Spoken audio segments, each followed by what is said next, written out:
এই যে শেখ হাসিনা চলে গেল, কোনো সমস্যা তো হয়নি সরকার গঠন করতে, ওই সংবিধান তো বাধা হয়ে দাঁড়ায় নাই।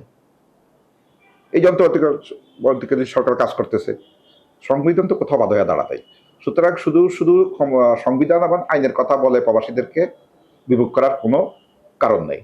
ইচ্ছে করলে একটা প্রজ্ঞাপনের মাধ্যমে আমাদেরকে ইনক্লুড করে দিতে পারে প্রবাসী মন্ত্রণালয়ের বিভিন্ন কমিটিগুলিতে। বলছেন আমাদের অনেক শ্রমিক এইভাবে ভূমধ্যসাগরে তারা যে যে শিপ বা যেগুলো বা স্পিড বোট যাই বলেন, এগুলোতে অনেকটা পানিতে ডুবে অনেক লোক মারা গেছে।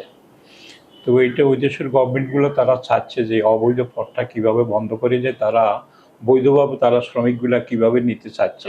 এমন আমাদের এমবেসির অনেক গাফিলতি আছে, সুতরাং বলে লাভ নাই। এটা আমরা সবসময় সারা অনেক বছর থেকে আমরা বলতেছি, খুব একটা পরিবর্তন হয় না। কারণ আসলে আমাদের যে আমলাতান্ত্রিক পদ্ধতি, তাদের দোষ দিতে পারবেন না, তারা কোনো সিদ্ধান্ত নেওয়ার ক্ষমতাই রাখে না, বাস্তবতা যেটা। প্রিয় দর্শক, আপনারা এই মুহূর্তে দেশে এবং দেশের বাইরে যে যেখানে আছেন সকলকে এসটিভি 52 এর আয়োজনের পক্ষ থেকে সাম্প্রতিক ভাবনা প্রোগ্রামে শুভেচ্ছা এবং অভিনন্দন জানাচ্ছি। আমি নজরুল ইসলাম সাহাজি। শ্রমিকের স্বার্থ ঠিক থাকলে দেশের স্বার্থ ঠিক থাকবে এবং শ্রমিকের অধিকার অক্ষুণ্ণ থাকলে আমাদের জাতীয় সহ আন্তর্জাতিক পর্যায়ে শ্রমিকদের অধিকারও সংরক্ষিত হবে। এই স্লোগানকে সামনে রেখে সাম্প্রতিক ভাবনা আজকে আমাদের আয়োজন প্রবাসী শ্রমিকদের বিভিন্ন সমস্যা এবং প্রতিকারের উপায়।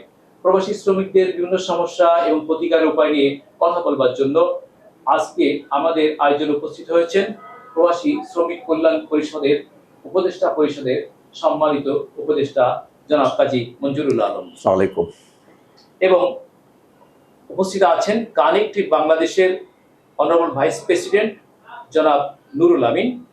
আপনাকে আমাদের আয়োজনের পক্ষ থেকে সালাম এবং শুভেচ্ছা জানাচ্ছি। আসসালামু আলাইকুম। আমি এসটিভি 52-এর সকল কলা কৌশলী এবং বিশ্বের যে যেখানে আসেন সকল শ্রোতাদেরকে আমি আজকের এই শুভ সন্ধ্যা জানাই, সবাইকে সালাম জানাচ্ছি। আসসালামু আলাইকুম। বিশ্বময় প্রবাসী শ্রমিকরা অবস্থান করছেন, সেক্ষেত্রে ইউরোপ শ্রমিকের একটা বড় বাজার। সেই বাজারে ব্রিটিশ থেকে শুরু করে সেনজেনভুক্ত যে 26টি দেশে আমাদের বাংলাদেশের প্রবাসী শ্রমিকরা আছে, তাদের নানান ধরনের সমস্যা নানান সময় আমরা মিডিয়ার মাধ্যমে দেখতে পাই। সেখানে তাদের চাকরির ক্ষেত্রে সমস্যা, তাদের রেসিডেন্সিয়াল সমস্যা, নতুন করে পারমিট পাওয়ার ক্ষেত্রে সমস্যা, এই যে বিবিধ সমস্যা, এই সমস্যাগুলো সামনে এনে সমাধানের ক্ষেত্রে কানেক্ট বাংলাদেশের কি কার্যক্রম চলছে? আমরা ধন্যবাদ আপনাকে সাচি ভাই। আমরা আপ্রাণ চেষ্টা করতেছি আমাদের যে বইয়ের বিশ্বে যে যেখানে আছে, বিশেষ করে আমরা আমাদের যে মিশনগুলো আছে, আমাদের যে এম্বাসিগুলো আছে, ওদের সাথে আমরা একটু যোগাযোগ রক্ষা করতে চাচ্ছি এবং আমাদের যে বাংলাদেশের প্রবাস মন্ত্রণালয় বা পররাষ্ট্র মন্ত্রণালয় আছে, তাদের সাথে আমরা একটু যোগাযোগ রক্ষা করতেছি এবং বিভিন্ন সময় আমাদের যে দায়িত্বে যারা আছেন বিভিন্ন মন্ত্রী সচিব, ওনাদের সাথে আমাদের বেশ কিছু কথাবার্তা হয়েছে। ইদানিংকালেও আমাদের লন্ডনের হাই কমিশনের সাথে আমাদের কানেক্ট বাংলাদেশের পক্ষ থেকে আমাদের বিভিন্ন কর্মকর্তাদেরকে নিয়ে আমাদের যে এখানে যে বর্তমান হাই কমিশনের দায়িত্বে আছেন, ওনার সাথে আমাদের প্রবাসীদের বিভিন্ন রকম সমস্যাগুলো নিয়ে অনেক কথাবার্তা হয়েছে এবং উনিরা আশ্বস্ত করছেন যে বর্তমান যে গভর্নমেন্ট আসছে, এই গভর্নমেন্টের সাথে একটা আলাপ আলোচনার মধ্যে বা গভর্নমেন্ট চাচ্ছে যে আমাদের সমস্যাগুলা তারা কিভাবে সমাধান করতে পারে। তারা অচিরেই আমাদের এই প্রবাসী প্রতিনিধিদের সাথে তারা মিলিত হবেন, এইভাবে আমাদেরকে লন্ডন হাই কমিশন থেকে একটা আশ্বস্ত করছেন। ধন্যবাদ। জি, লন্ডন ছাড়া আমরা দেখতে পাই ধরেন বাংলাদেশে বিশেষ করে আপনার ইউরোপে ফ্রান্সে আছে, ইটালিতে আছেন, জার্মানি সহ অনেক দেশে আছে। আপনারা এই যে লন্ডন থেকে সেনজেনভুক্ত দেশের যে শ্রমিকদের যে নেটওয়ার্ক আছে, সেই নেটওয়ার্কে আপনাদের অবস্থান কি এবং ওই নেটওয়ার্ক থেকে শ্রমিকদের সমস্যা সামনে এনে সমাধানের জন্য কি কার্যকরী পদক্ষেপ বা চলমান কি কার্যক্রম চলছে আপনাদের? আমি কানেক্ট বাংলাদেশের কথা বলতেছেন তো আমরা কানেক্ট বাংলাদেশের আমরা এখনো আমাদের পরিপূর্ণ সাংগঠনিকভাবে আমরা এখনো ওইভাবে প্রতিষ্ঠিত হইনি। তবে আমরা ইউকেতে মোটামুটি আমাদের একটা শক্তিশালী কমিটি করা হয়েছে এবং আমরা বিশ্বের বিভিন্ন জায়গায় শুধু ইউরোপ না, আমরা সেই কানাডা, আমেরিকা এবং মালয়েশিয়া বা সিঙ্গাপুর বা অস্ট্রেলিয়া, জাপান বিভিন্ন দিকে আমাদের একটা কমিউনিকেশন চলতেছে এবং আমাদের বিভিন্ন জায়গায় আমাদের কমিটিগুলো করা হইতেছে। তো আমরা আশা রাখি আমাদের এই কমিটিগুলো অচিরে একটা পরিপূর্ণ একটা কমিটি হবে। কমিটি হলে আমরা সবাইকে নিয়ে এক বাক্যে আমরা সারা বিশ্বে আমাদের শ্রমিকদের বিভিন্ন যে সুবিধা অসুবিধাগুলো আছে, আমরা ওই দেশের যে গভর্নমেন্ট এবং আমাদের যে গভর্নমেন্ট, উভয় গভর্নমেন্টের সাথে আমরা একটা লিয়াজ মেনটেন করি। এই ব্যাপারে আমরা চূড়ান্ত একটা আলাপ আলোচনার মধ্যে যেতে চাচ্ছি। এই আমাদের বর্তমান কর্মসূচির আওতায় আছে। এটা হলো আমাদের বর্তমান কানেক্ট বাংলাদেশের যে সাংগঠনিক কার্যক্রমটা, এটা বলতেছি আর কি। পাশাপাশি আমরা দেখতে পাই যে আপনার বিশেষ করে ইটালিতে বাংলাদেশে বৈধ তার পাশাপাশি অবৈধভাবে প্রতি বছর মানে অনেক শ্রমিক সেখানে যাচ্ছে বা যাওয়ার চেষ্টা করছে, বিশেষ করে ভূমধ্য সাগর পাড়ি দিয়ে অনেকে সেখানে মৃত্যুবরণ করছে। সাগর পাড়ি দিয়ে কেউ যেতে পারছে আর পাচ্ছে না, ওখানে কারাগারে তারা অ্যারেস্টেড হয়ে কারাগারে থাকছে। এই অবৈধভাবে যাওয়া শ্রমিকদের ব্যাপারে আপনাদের অবস্থান কি এবং আমাদের সরকার সেখানে সরকারের কার্যক্রম কিভাবে দেখছেন আপনারা? শাসি ভাই ধন্যবাদ। আমরা মূলত চাচ্ছি যে আমাদের লোকগুলো ওইখানে কীভাবে বৈধভাবে যাইতে পারে সেভাবে একটা আলাপ আলোচনা চলতেছে আমাদের বিভিন্ন পর্যায়ে। যে অবৈধভাবে যাওয়াটা এটা বিরাট একটা রিস্কের ব্যাপার। আপনারা তো বলছেন আমাদের অনেক শ্রমিক এইভাবে ভূমধ্য সাগরে তারা যে শিপ বা যেগুলো বা স্পিড বোট যাই বলেন, এগুলোতে অনেকটা পানিতে ডুবে অনেক লোক মারা গেছে। তো এইটা ওই দেশের গভর্নমেন্টগুলো তারা চাচ্ছে যে অবৈধ পথটা কীভাবে বন্ধ করে, যে তারা বৈধভাবে তারা শ্রমিকগুলা কীভাবে নিতে চাচ্ছে।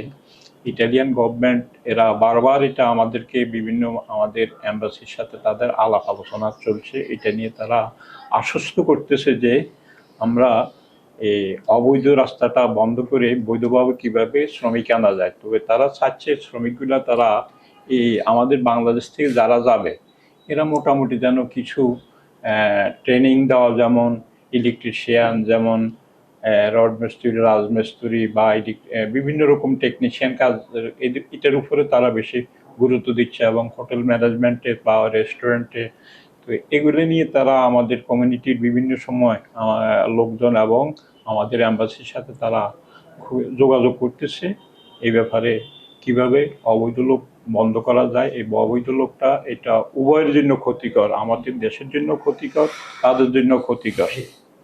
ওদের তো আইনগত জায়গাতে অবস্থান করে, যে আইন আছে, শ্রম আইন, মানবাধিকার আইন, সেই আইনে তারা যখন যে গ্রেপ্তার হয় বা মৃত্যুবরণ করে সেটা আইনের বাইরে তার অবস্থান থাকছে। সেক্ষেত্রে আইনগত জায়গা থেকে আইনের বাইরে তো এক্ষেত্রে তো আমাদের সরকার এবং ওই দেশের সরকারের চ্যালেঞ্জের মধ্যে পড়ে যায় না?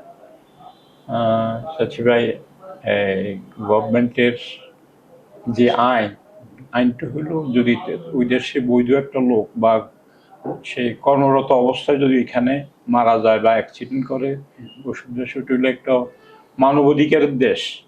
এগুলো কিন্তু যে মিডল ইস্টে যা হয় ওসব দেশে তা হয় না। এখানে হইলো তারা একটা মানুষের জন্য, তাদের একটা নাগরিকের জন্য যে সুযোগ সুবিধাগুলা পায়, কিন্তু বৈধভাবে যদি আমাদের কোনো একটা শ্রমিক ওইখানে মারা যায় তার জন্য সম্পূর্ণরূপে তারা ওই সুযোগ সুবিধাটা দেয়।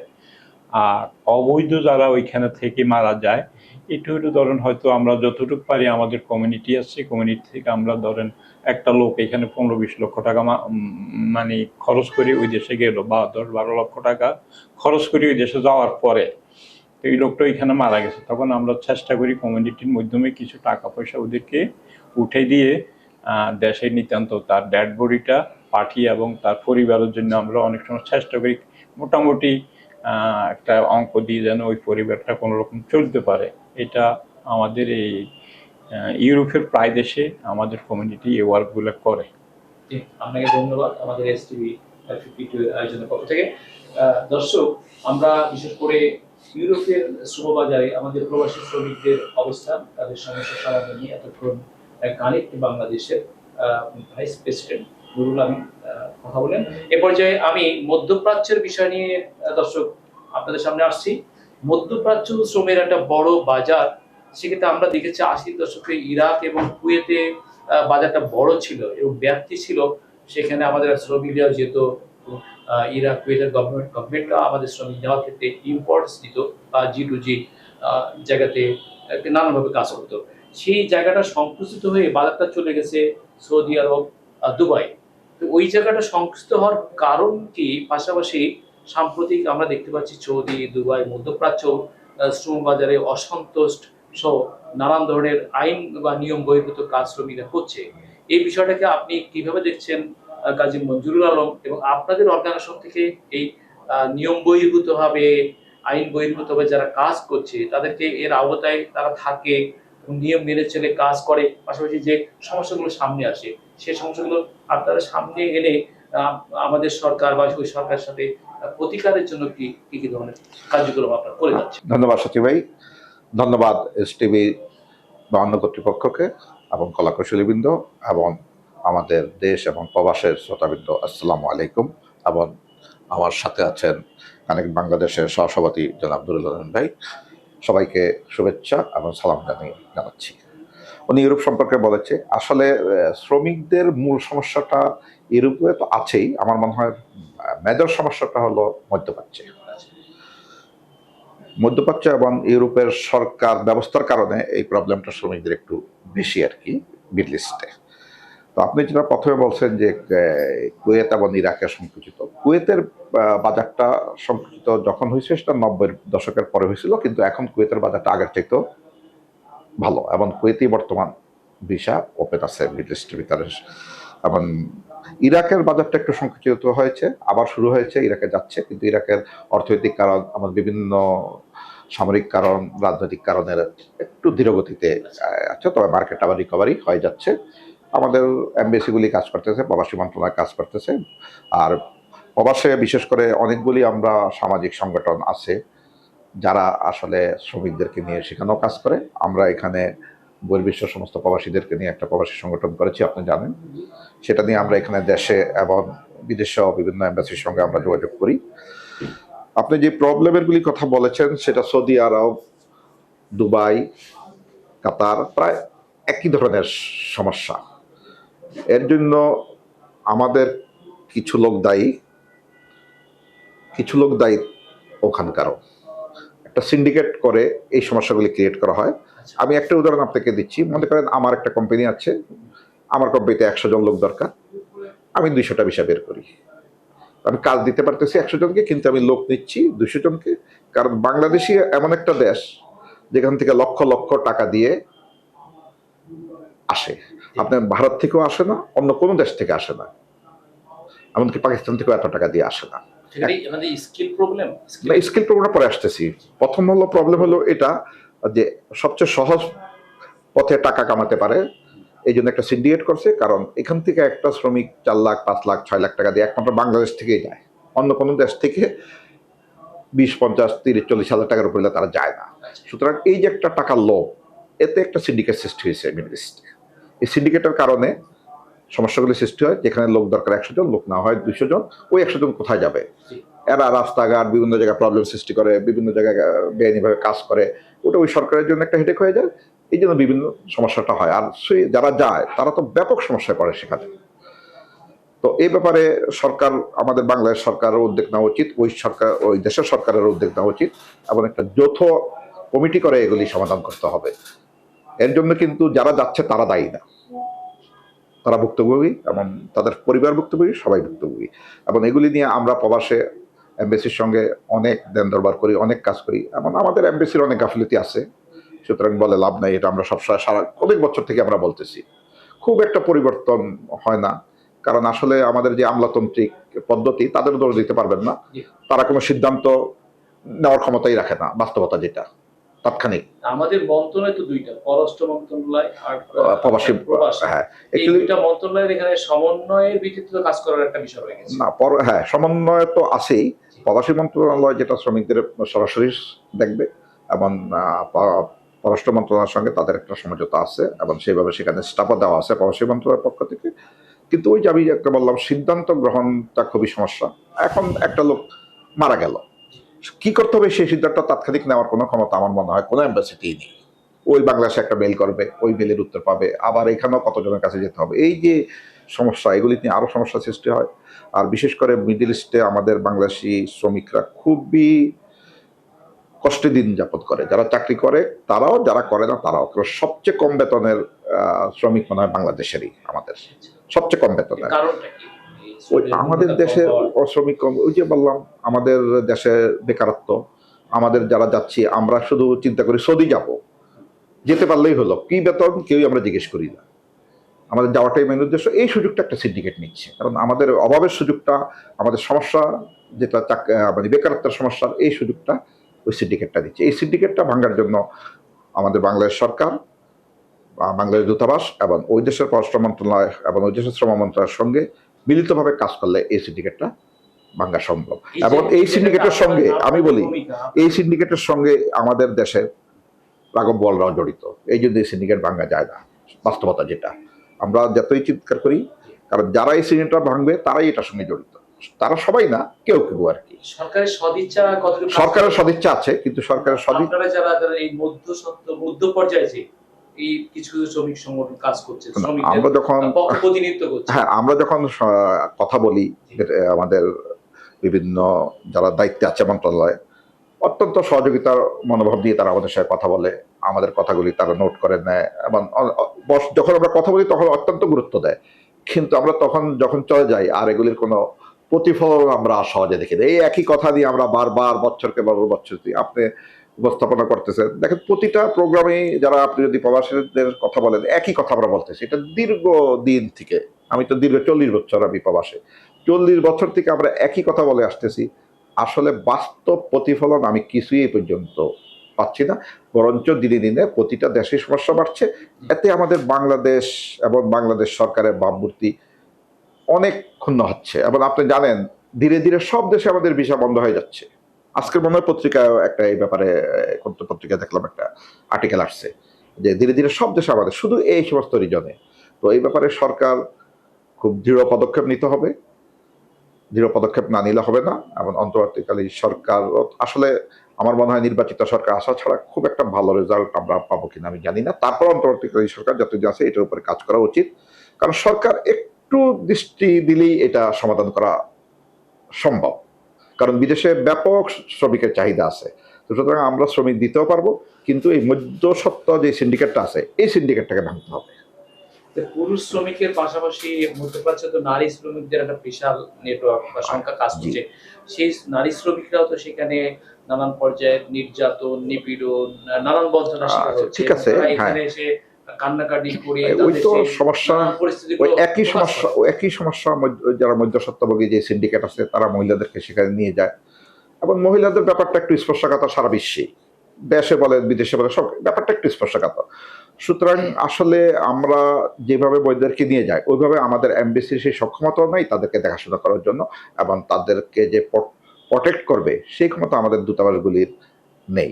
এবং আমাদের বাংলাদেশ সরকারও আসলে ওইভাবে তাদের দেশের উপরে ওইভাবে প্রাধান্য নেই। যেরকম ভারত বলেন, ফিলিপিন বলেন, তাদের ছোট ছোট ঘটনাকে তারা রাষ্ট্রীয় পর্যায়ে তারা যেভাবে অ্যাকশন নেয়, আমাদের আসলে এটা সরকারই জানে বিভিন্ন আমাদের সীমাবদ্ধতা আছে আমাদের দেশের, আমাদের সরকারের। এটা সেই সমস্ত কারণে আমাদের মহিলা শ্রমিকরা আরো নির্যাতিত হয়, কারণ আসলে ওই সমাধান পাওয়া যায় না, যেটা আমি বললাম আর কি, যেটা আমাদের টেকনিক্যাল সমস্যা আর কি। সরকারের সদিচ্ছা আছে, সরকার সদিচ্ছা, হ্যাঁ, মূল গার্ডিয়ান তো সরকার। হ্যাঁ, সরকারের সদিচ্ছা আছে। নাম্বার 2 হলো মানে বৈদেশিক ইনকামের দ্বিতীয় অবস্থান তো এই এখন রেমিটেন্স দিয়েই এই দেশ দাঁড়িয়ে আছে। দ্বিতীয় অর্জন রাইট। এটা সবাই বলে, মন্ত্রীরাও বলে, আমাদের যারা প্রধানমন্ত্রী উনিও বলেন, যারা আমাদের রাজনৈতিক নেতৃবৃন্দ আছে সবাই বলে বিদেশি শ্রমিকদের দিয়ে এই দেশ টিকে আছে। কিন্তু ওই পর্যন্তই তাদের ওই প্রতিকার করার জন্য, তাদের সুযোগ সুবিধার জন্য আসলে কেউই আমরা দেখেছি মন দিয়ে কেউ কাজ করে না।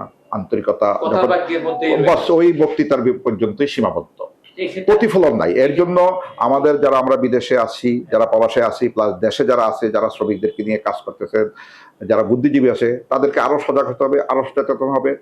সরকারে বারবার কারণ আনতে হবে, সরকারকে বারবার স্মরণ করে দিতে হবে। এবং বিশেষ করে আপনাদের ভূমিকা, আমি মনে করি মিডিয়ার ভূমিকা আরো বেশি হতে হবে।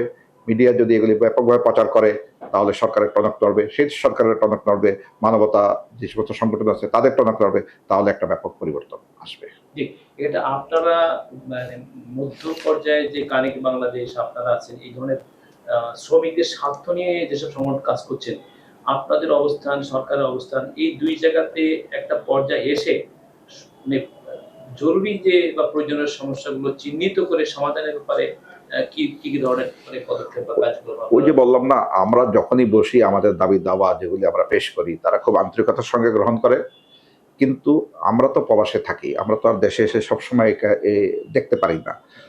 ওই দেখা যায় আজকে আপনার সঙ্গে কথা বলে গেলাম, পরবর্তী আসলে উনি আর এইখানে নেই, বুঝছেন? এগুলির সমস্যা আছে, বললাম না আমাদের কিছু আমলাতান্ত্রিক যে জটিলতা আছে, এবং এক মন্ত্র এইটাকে ওয়ান স্টপ সার্ভিস করতে হবে, ওয়ান স্টপ সার্ভিস। এখন একটা কথা বললাম, সে বলবে যে না এটা তো পররাষ্ট্রমন্ত্রী মন্ত্রণালয়ে যেতে হবে, না এটা তো শ্রম মন্ত্রণালয়ে যেতে হবে, এটা তো বিচার মন্ত্রণালয়ে যেতে হবে। তো ওয়ান স্টপ সার্ভিস হলে এটা আমার মনে হয় খুব দ্রুত এটা একটা সমাধান আসবে। সরকারকে এই ব্যাপারে দৃষ্টি দেওয়ার জন্য আমি বলছি, ওয়ান স্টপ সার্ভিস করা কোনো বড় ব্যাপার না। বিশ্বের সব দেশেই এখন ওয়ান স্টপ সার্ভিস, বিশেষ করে মিডল ইস্টে, দুবাইতে সবকিছু ওয়ান স্টপ, এক মিনিটের ভিতরে আপনার মোবাইলের মাধ্যমে আপনি সব সমাধান পাচ্ছেন। এগুলির থেকে শিক্ষা নিতে পারে। এই যে আমাদের আমলারা প্রায় ভ্রমণে যায়, তো ওনারা ওই ভ্রমণে যায় কি শিক্ষা নিয়ে আসে, কি জ্ঞান নিয়ে আসে, আমি তার প্রতিফলন দেখি না। আমরা এতক্ষণ বিশেষ করে প্রবাসী শ্রমিক কল্যাণ পরিষদের সম্মানিত উপদেষ্টা কাজী মঞ্জুরুল আলম মধ্যপ্রাচ্য সহ শ্রমিকদের নানান সমস্যা, নানান বিষয় নিয়ে তার চিত্র প্রস্তুত করেছেন, পাশাপাশি সমাধানের জন্য বিশেষ করে অন স্টাফ সার্ভিস একটি গুরুত্বপূর্ণ বিষয় আমরা পেয়েছি এবং এই বিষয়টা আমরাও দেখবো। তা আমি বিশেষ করে দীর্ঘ সময় পরে বাংলাদেশ গণতন্ত্রের দিকে হাঁটার চেষ্টা করছে, হোঁচটও খাচ্ছে নানানভাবে, নানান পরিস্থিতির সম্মুখীন হচ্ছে। এক্ষেত্রে সাম্প্রতিক শুনেছি নির্বাচনের ব্যাপারে প্রধান উপদেষ্টা ডিসেম্বরের মধ্যে নির্বাচন কমিশনকে প্রস্তুত থাকতে বলেছেন এবং এরপরে নির্বাচনের দিকে যাবে। বাংলাদেশের মানুষও স্বতঃস্ফূর্ত হবে, তার নাগরিক ভোটাধিকার মানে প্রয়োগ করার জন্য ব্যাকুল চিত্তে সবাই বসে আছে, অপেক্ষা আছে। সেক্ষেত্রে প্রবাসী শ্রমিকরাও তো চাই যেখানে আছে তার ভোটাধিকারকে প্রয়োগ করবে, সবার সামষ্টিক ভোটাধিকারের মধ্য দিয়ে একটা নতুন একটা গণতান্ত্রিক সরকার আসবে দেশকে বদলে দেওয়ার জন্য, এগিয়ে নেওয়ার জন্য। দেশের নাগরিকরা যেমন সচেতন নাগরিক হিসেবে দায়িত্ব কর্তব্য পালন করবে, বিদেশি শ্রমিকরাও বা নাগরিকরা, প্রবাসী নাগরিকরাও তাদের দায়িত্ব কর্তব্য পালন করবে, ভোটাধিকার প্রয়োগ করবে। এই সব বিদেশি শ্রমিকদের তাদের ভোটাধিকারের পর্যায়ে আনা, আমরা তো এই ব্যাপারটা অনেকদিন থেকে এই নিয়ে আমরা সোচ্চার। বর্তমান অন্তর্বর্তীকালীন সরকারও এই ব্যাপারে নির্বাচন কমিশনের শুনছি কাজ করতেছে, ব্যালট মাধ্যমে নাকি পোস্টাল ব্যালটের মাধ্যমে নাকি চিন্তা ভাবনা করতেছে, কিন্তু আমরা আসলে বাস্তবে বিদেশে এটার কোনো প্রতিফলন দেখতেছি না, জানি না তারা অভ্যন্তরীণ কিভাবে কাজকর্ম করতেছে। এটা খুবই জরুরি। আপনি জানেন 1.5 কোটি থেকে 2 কোটি লোক আমরা প্রবাসে আছি, মানে 1/4 ভোটার বলা চলে, 1/4 ভোটার আমরা বিদেশি। তো 1/4 ভোটারের যদি কোনো প্রতিফলন রাষ্ট্রের সংসদে না থাকে তাহলে তো এটা পরিপূর্ণ হলো না, তো এটা তো গণতন্ত্র পরিপূর্ণ হলো না। তো আমরা গণতন্ত্রের পথে যে যাচ্ছি, এটা তো প্রথম বাধা আমি মনে করছি গণতন্ত্র পরিপূর্ণ না হওয়ার জন্য, যেখানে 1/4 কোনো কথা নেই, কোনো রাইট নেই। এবং সবচেয়ে বড় কথা দেখেন, এখন বিভিন্ন সংস্কার চলছে এবং আমাদের প্রধান উপদেষ্টা সহ অন্যান্য রাজনৈতিক দল সহ সংস্কারের জন্য ব্যাপক কাজ করতেছে, কিন্তু আমি খুবই কষ্ট পাচ্ছি, দুঃখ পাই, এই যে সংস্কার চলতেছে, এই যে আমরা 1/4 ভোটার দেশের বাইরে যাদের টাকায় দেশ চলে, তাদের একটা প্রতিনিধি এই সংস্কার কমিটিতে আজ পর্যন্ত কাউকে ডাকা হয় নাই, যে প্রবাসীদের ব্যাপারে কি করা যায়, কি সংস্কার আনা যায়, রাষ্ট্রের যন্ত্রে প্রবাসীরা কিভাবে অংশগ্রহণ করতে পারে, না প্রবাসীরা শুধু ওই শ্রমিক হিসাবেই সারা জীবন খেটে যাবে, তাদের এই দেশ চালানি, দেশের রাষ্ট্রযন্ত্রে কোনো ভূমিকা থাকবে না। আপনার এই আজকের এই টকশোর মাধ্যমে, আপনার মাধ্যমে আমি সরকারের কাছে, অন্তর্বর্তী সরকারের কাছে প্রশ্ন রাখতে চাই, আমি আজকে যারা যে তরুণ প্রজন্ম যে পরিবর্তনটা আনছে তাদের কাছে আমি প্রশ্ন রাখতে চাই, আপনারা এই প্রবাসীদেরকে কিভাবে ভুলে যাচ্ছেন? আমি বলতে চাই আজকে প্রতিটা ঘরে একজন প্রবাসী আছে। আজকে যারা রাস্তায় আন্দোলন করতেছে, আমার মনে হয় প্রবাসীদের ছেলেমেয়েরাই বেশি, কারণ তাদের পিছু টানটা নাই টাকার। কিন্তু এই প্রবাসীদেরকে একজন সদস্য তো আপনারা রাখতে পারতেন এই সংস্কার কমিটিতে। প্রবাসীদের কি কি সমস্যা আছে, রাষ্ট্রযন্ত্রে প্রবাসীরা কিভাবে অংশগ্রহণ করতে পারে, সেই অংশগ্রহণের মাধ্যমে কিভাবে সমাধান আসতে পারে। এই যে সংসদের বিভিন্ন কথা চলতেছে, কি পদ্ধতি ভোট হবে, কি কেন প্রবাসীদের কি কোনো অধিকার নেই সংসদে যাওয়ার, যেখানে 1/4 আমরা বাইরে আছি? তো প্রবাসীদের কেউ তো রাখা উচিত। তো প্রথম যেটা গোড়াতেই তো দোষ, সংস্কার কমিটিতে যে ডাকতেছে সেখানে তো একজন প্রবাসীকে ডাকা উচিত, কই সেই উদ্যোগ তো নাই। এক্ষেত্রে আপনাদের থেকে সরকার একটু অ্যালার্ট করা যে আমরা তো চেষ্টা করি, আমাদের আমরা মানে না, যেটা ঠিক আছে আপনার কথা, আমাদের ক্ষমতা তো অনেক সীমিত। আমরা যারা বিশেষ করে মিডল ইস্টে থাকি বা ইউরোপে থাকি, যারাই থাকি, আমাদের কিন্তু প্রতিটা সময়ের অনেক মূল্য। আমরা কিন্তু এই যে বাংলাদেশের রাজনীতিবিদদের মতো, বাংলাদেশের সমাজকর্মীদের মতো 24 ঘন্টা আমরা না, আমরা নিজেরা খেটে খেয়ে 12 ঘন্টা চাকরি করে, নিজের কাপড় নিজে ধুয়ে পাক করে তারপরে যে সমাজের কাজ করি, প্রবাসের কাজ করি, সেটা আমরা কতটুকু সময় বা কতটুকু পেশারি আমরা দিতে পারি, তারপরও আমরা সর্বাত্মক চেষ্টা করি। তো এই ব্যাপারে আপনারা দেশের মিডিয়া, দেশের সুশীল সমাজ, দেশের যারা শ্রমিক নিয়ে কাজ করে তাদের আগে আসতে হবে। এবং আমার আজকে একটা দাবি, প্রথম দাবি, যে সংস্কার কমিটিতে যে সংস্কার মিটিংগুলি হচ্ছে সেখানে একজন প্রবাসীকে নেওয়া হোক। পাশাপাশি এই যে মালয়েশিয়া, মধ্যপ্রাচ্যে যে অবৈধ শ্রমিকরা নানানভাবে গ্রেপ্তার হয়ে নির্যাতিত, মানে ওই তো একটাই কথা বললাম, যতক্ষণ আপনি সিন্ডিকেট না ভাবেন, আমাদের দেশের থেকে অবৈধ শ্রমিক যাবে কেন? বিশেষ করে মিডিল ইস্টে তো অবৈধ যাওয়ার কোনো উপায় নেই, একটা শ্রমিকও মিডিল ইস্টে অবৈধ যাওয়ার উপায় নেই। ঢুকে লিগেল হয়, ঢুকার পরে ইলিগেল হয়। ওই যে বললাম, এটার জন্য একটা সিন্ডিকেট দায়ী। এই সিন্ডিকেটটাকে কিভাবে ভাঙতে হবে সেটা নিয়ে কাজ করতে হবে। এই সিন্ডিকেট ভাঙলে এই বেকার সমস্যা শেষ হবে, আমাদের বিদেশের সমস্যাগুলি শেষ হবে, অবৈধ শ্রমিক যাওয়াটা শেষ হবে। তা নাহলে এটা কখনো শেষ করা সম্ভব না। তো এটার জন্য একটা কমিটি করতে হবে, এটা দিয়ে কাজ করতে হবে ব্যাপকভাবে।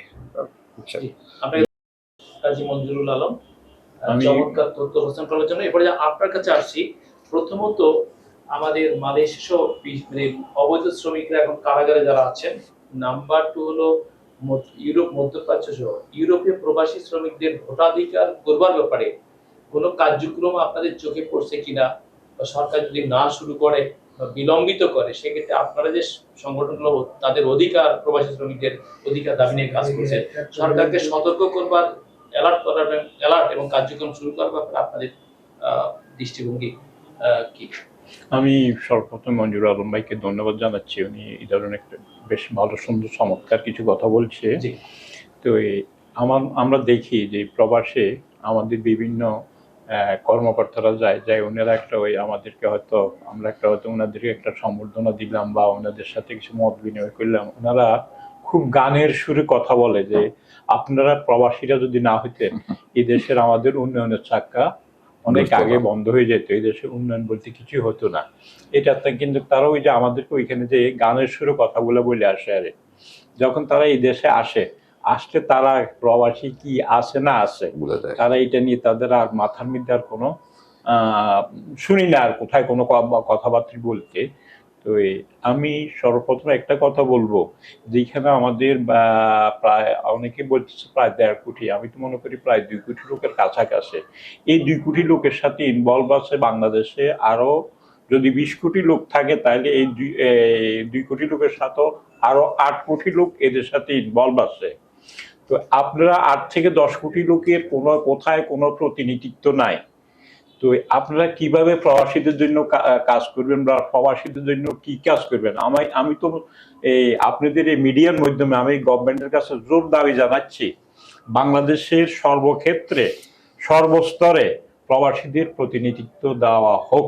এই প্রবাসীদের প্রতিনিধিত্ব না দিলে এই দেশে কোনো উন্নয়ন কাজ হবে না, এদের দ্বারা উন্নয়ন কোনো কর্মসূচি নেওয়া যাবে না। কেননা এরা তো লোকগুলা সেই গুণে ধরা লোক।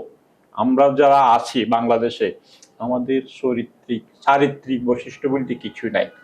তো যারা চরিত্রহীন, এই চরিত্রহীন লোকগুলোর কি কাজ করা হবে বলেন? আমি বলি যে প্রবাসীদেরকে প্রতিনিধিত্ব দিতে হবে। এই প্রতিনিধিত্ব যদি না হয় তাহলে প্রবাসীদের কোনো উন্নয়ন কাজ হবে না। জি, আপনাকে ধন্যবাদ জনাব নুরুল আমিন, গুরুত্বপূর্ণ তথ্য মতামত দিয়েছেন এই জন্য। তো বিশেষ করে শেষ পর্যায়ে আমি কাজী মঞ্জুরুল আলম আপনার কাছে আসছি যে আগামীতে নির্বাচনের দিকে বাংলাদেশের নির্বাচন হলে বিশেষ করে বিদেশের যে শ্রমিকরা অবস্থান করছেন, অনেকে দেশে ছুটি নিয়েও আসেন, যে স্বদেশী প্রবাসী যে শ্রমিকরা আছে তাদেরকে এই জাতীয় নির্বাচনের আওতায় আনা, তাদের ভোটাধিকার করে সুযোগ দেওয়া, পাশাপাশি আগামী সংসদে শ্রমিকদের যথাযথ দেশে বিদেশে শ্রমিকদের যথাযথ প্রতিনিধিত্ব কতটা সময়ের দাবি এ বিষয়ে আপনি 2-3 মিনিট বলবেন। ধন্যবাদ। প্রবাসীদেরকে অবশ্যই ভোটার করতে হবে এবং প্রবাসীদের ভোট দেওয়ার ব্যবস্থা করতে হবে। এটা আমি মনে হয় খুব একটা জটিল কোনো ব্যাপার না, কারণ আমরা যারা প্রবাসে আছি অ্যাটলিস্ট আইডি কার্ড তো এখন মোটামুটি হয়ে গেছে, না হলেও সবার কাছে কিন্তু একটা পাসপোর্ট আছে। সুতরাং খুবই সহজ আমাদেরকে ভোটার করা। এখানে এত পেঁচা কোনো দরকার নেই। যাদের আইডি কার্ড আছে দেয়, যাদের পাসপোর্ট আছে পাসপোর্ট নম্বরের এলাকা ভিত্তিক ভোটার ব্যবস্থা করতে পারে। এর জন্য আমার মনে খুব জটিলতা কিছু নেই। ওনারা যত জটিলতার কথা বলে অত জটিলতা নেই। এবং ওনারা যদি বিভিন্ন দেশে কমিটি করে দেয়, সেখানে যদি আমাদের যারা সামাজিক কাজকর্ম করে বিভিন্ন সংগঠন করে তাদের থেকে প্রতিনিধিত্ব নিয়ে এমবিসির সঙ্গে যৌথভাবে ভোটার লিস্ট করা খুব একটা জটিল কিছু হবে না, এটা যদি প্রবাসীদের সহযোগিতা নেওয়া হয়। আর দ্বিতীয় যেটা বলতেছি, আমি তো সেটা প্রথমেই বললাম, সংসদে বিশেষ করে সংসদে এই 1.5 কোটি লোকের সংখ্যা অনুপাতে আমাদের প্রতিনিধিত্ব থাকা উচিত। এবং সংসদীয় যে কমিটি হয় সংসদ হওয়ার পরে, সেই সংসদীয় কমিটির 50% সদস্য প্রবাসী হতে হবে। এবং সেখানে যারা আমাদেরকে সংসদ সদস্য পদ কোটার ভিত্তিতে যেভাবে সে একটা ব্যবস্থা করতে হবে। আবার সেটাও যদি ব্যবস্থা না করতে পারে, অ্যাটলিস্ট 50% প্রবাসীদেরকে যে কোনো আইনের মাধ্যমে হোক, যে কোনো প্রজ্ঞাপনের মাধ্যমে হোক, সেই সংসদীয় কমিটির সদস্য করার জোর দাবি আমি জানাচ্ছি। এবং আমি এখন তো দেখতেছি আপনারা যতই আমরা বলি সংবিধান যতই কিছু, আসলে কোনো কিছুই লাগে না। এই যে শেখ হাসিনা চলে গেল, কোনো সমস্যা তো হয়নি সরকার গঠন করতে। ওই সংবিধান তো বাধা হয়ে দাঁড়ায় নাই। এই যন্ত্রপাতি সরকার কাজ করতেছে, সংবিধান তো কোথাও বাধা হয়ে দাঁড়ায়। সুতরাং শুধু সংবিধান এবং আইনের কথা বলে প্রবাসীদেরকে বিমুখ করার কোনো কারণ নেই। ইচ্ছে করলে একটা প্রজ্ঞাপনের মাধ্যমেই আমাদেরকে ইনক্লুড করে দিতে পারে প্রবাসী মন্ত্রণালয়ের বিভিন্ন কমিটিগুলিতে। এতেই সকল সমস্যার সমাধান হবে। আপনাকে ধন্যবাদ কাজী মঞ্জুরুল আলম। বর্তমান বাস্তবতায় অন্তর্বর্তীকালীন সরকার সংবিধান তো স্থগিত পর্যায়ে আছে, তারা রেজুলেশন করে মিটিং করে রেজুলেশন করে দেশ পরিচালনা করছেন। সেক্ষেত্রে সমস্ত রাজনৈতিক দলের সমর্থন আছে, তাদের সহানুভূতি সহযোগিতা আছে। এ পর্যায়ে প্রিয় দর্শক, আমরা এতক্ষণ কাজী মঞ্জুরুল আলম, প্রবাসী কল্যাণ পরিষদের উপদেষ্টা পরিষদের সম্মানিত সদস্য এবং কানেক্ট বাংলাদেশের ভাইস প্রেসিডেন্ট নুরুল আমিন, প্রবাসী শ্রমিকদের অধিকার, মর্যাদা এবং সমস্যা, অধিকার কি আছে সে বিষয়ে গুরুত্বপূর্ণ মতামত, তথ্য আমাদের সামনে উপস্থাপন করেছেন আজকের আয়োজনে সাম্প্রতিক বাংলায়। প্রিয় দর্শক, আমরাও এই স্টুডিও থেকে আজকের যে অনুষ্ঠানের আলোচনার যে সাবস্টেন্স আমরা জানতে পেরেছি যে বিশেষ করে প্রবাসী শ্রমিক কল্যাণ পরিষদ, কানেক্ট বাংলাদেশ সহ বিভিন্ন সংগঠন প্রবাসী শ্রমিকদের স্বার্থ, সমস্যা সমাধানের অধিকার নিয়ে সরকারের সাথে নানান পর্যায়ে নানান সময়ে নেগোশিয়েট করছেন, মিটিং করছেন, চিঠি করছেন।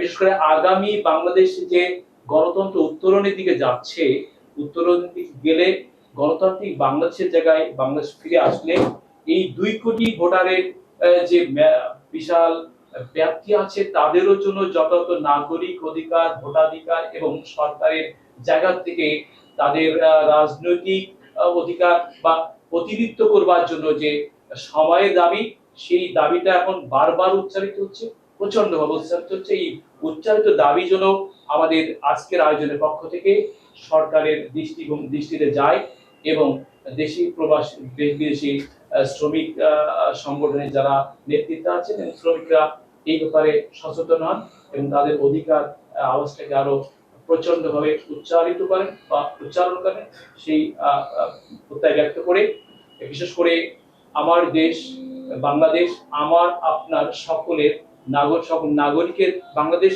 আমরা যেন প্রত্যেক নাগরিক যেখানে আছি সচেতন নাগরিক হিসাবে আমাদের দায়িত্ব এবং কর্তব্য পালন করি এবং আগামী নির্বাচন যাতে ব্যাপক বিশাল জনগোষ্ঠীর ভোটাধিকারের প্রয়োগের মধ্য দিয়ে জাতীয় নির্বাচন হয়। আমি আবারও STV 52 এর আয়োজনের পক্ষ থেকে জনাব নুরুল আমিন এবং কাজী মঞ্জুরুল আলম আপনাদের উভয়কে কৃতজ্ঞতা, শুভেচ্ছা এবং অভিনন্দন জানিয়ে আমি নজরুল ইসলাম সাহাচি আজকের প্রোগ্রাম এখানেই শেষ। ধন্যবাদ আপনাদের। ধন্যবাদ আপনাকে।